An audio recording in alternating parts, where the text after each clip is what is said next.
ISKCON মায়াপুরে মহা সমারোহে পালিত হয় রাধা অষ্টমীর মহা উৎসব। বুধবার ইস্কনের প্রধান কেন্দ্র শ্রীধাম মায়াপুর সহ বিশ্বব্যাপী সমস্ত শাখা কেন্দ্রে শ্রীমতী রাধা রানীর শুভ আবির্ভাব তিথি মহোৎসব রাধা অষ্টমী যথাযথ ধর্মীয় মর্যাদা ও রীতিনীতি মেনে বিভিন্ন অনুষ্ঠানের মাধ্যমে জাঁকজমক সহকারে পালন করা হয়। এবছর 11 সেপ্টেম্বর 2024 বুধবার রাধা রানীর আবির্ভাব শুভ রাধা অষ্টমী পালন করা হয়। মন্দির প্রাঙ্গণ ফুল ও আলোকমালায় সুসজ্জিত করা হয়। জাতি ধর্ম বর্ণ নির্বিশেষে দেশ বিদেশের বহু ভক্তই উৎসবে অংশগ্রহণ করেন। রাধা এবং কৃষ্ণ এক ও অভিন্ন, দুজনেই সমান। দুধ এবং তার ধলতত্ত্ব, অগ্নি এবং তার দাহিকা শক্তি যেমন অভেদ করা যায় না, তদারূপ রাধা কৃষ্ণ এক আত্মা, দুই তনুধারী। ইস্কন মায়াপুরের আধিকারিক রসিক গৌরঙ্গ দাস বলেন, 5251 বছর আগে শ্রীমতী রাধা রানী ভাদ্র মাসের শুক্লা অষ্টমীর তিথিতে মধ্যাহ্নকালে রাভেল নামক গ্রামে বৃষভানু রাজার গৃহে কীর্তিদা দেবীর গর্ভে জন্মগ্রহণ করেছিলেন। শ্রীকৃষ্ণের প্রতি রাধা রানীর ভালোবাসা, তার প্রতি যে আকর্ষণ, সেটি ছিল বিশুদ্ধ প্রেম। এই বিশুদ্ধ প্রেমের কণা মাত্র মানব কুল গ্রহণ করতে সক্ষম হলে ত্রিলোক ধন্য হবে। বর্তমান বিশ্ব সংকটে নরনারীর যৌথ মিলিত শক্তিতে নবজাগরণ ঘটবে মানব সমাজে। রাধা রানীর জীবন আদর্শ শিক্ষার প্রসার ঘটবে সমাজ জীবনে।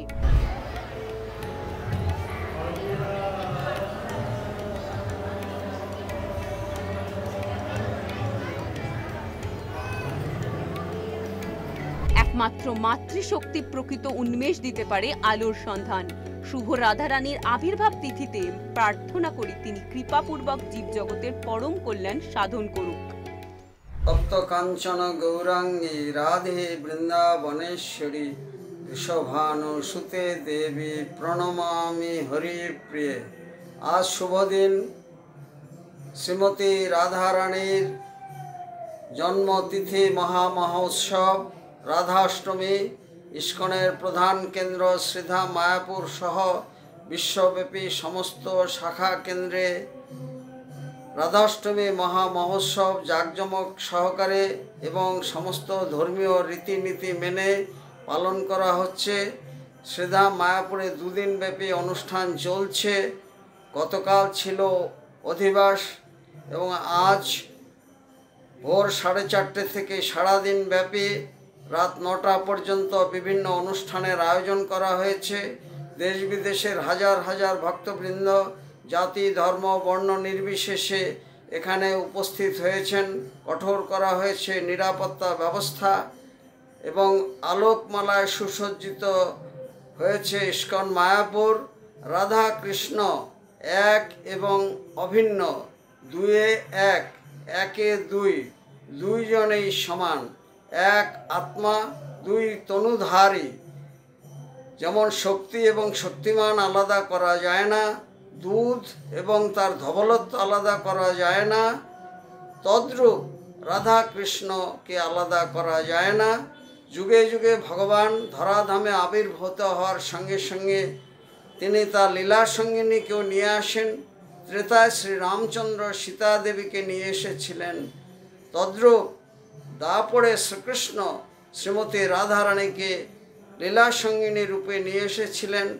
রাধা রানীর জীবন আদর্শ শিক্ষা এবং শ্রীকৃষ্ণের প্রতি তার যে অহেতুকী ভালোবাসা, যে বিশুদ্ধ প্রেম, সেটি অপ্রাকৃত। সেই অপ্রাকৃত প্রেমের সন্ধানে মানবকুল যদি এগিয়ে আসেন, তার কণামাত্র যদি গ্রহণ করতে পারেন, তাহলে ত্রিলোক ধন্য হয়ে যাবে। আজ রাধারানীর কাছে আমাদের প্রার্থনা, তিনি মাতৃশক্তির জাগরণ ঘটুক। মাতৃশক্তির জাগরণেই একমাত্র বিশ্বে শান্তি আনয়ন করতে পারে। আজ এই শুভ দিনে রাধারানীর কাছে আমাদের প্রার্থনা, অসতো মা সদ্গময়, তমসো মা জ্যোতির্গময়, মৃত্যুর মা অমৃত গময়। ওম শান্তি, ওম শান্তি, ওম শান্তি। রসিক গৌরাঙ্গ দাস, ইস্কন মায়াপুর, জনসংযোগ আধিকারিক, নদিয়া। দেখতে থাকুন সুদর্শন বাংলা। জয় হিন্দ, জয় ভারত।